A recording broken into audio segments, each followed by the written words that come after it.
Welcome to today's tutorial on organizing the project browser in Autodesk Revit by phase. In this tutorial, we'll learn how to effectively manage and organize your project elements based on different phases of your building project. Let's get started. Here we have Autodesk Revit open, and as you can see, the project browser is located on the left side of the interface. It displays all the views, sheets, schedules, and other project elements in a hierarchical structure.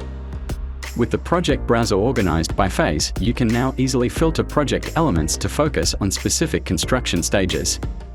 To filter elements by phase, right-click on Views at the top of the project browser. A little drop-down menu appears and choose Browser Organization.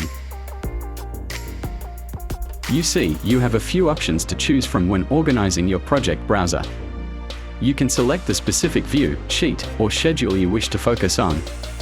In the default settings at Views, the project browser is organized by layers and scale.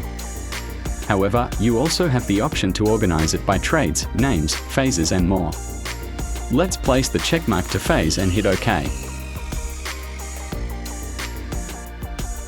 Revit will automatically filter the elements displayed in the main window, showing only those that belong to the selected phase. It makes it really easy to work on the existing model. Congratulations! You have successfully learned how to organize the project browser in Autodesk Revit by phase. Now you can efficiently manage your project and easily navigate through different construction stages. For more information, visit our website and contact us to get a 14 days free trial of BIM 2 form.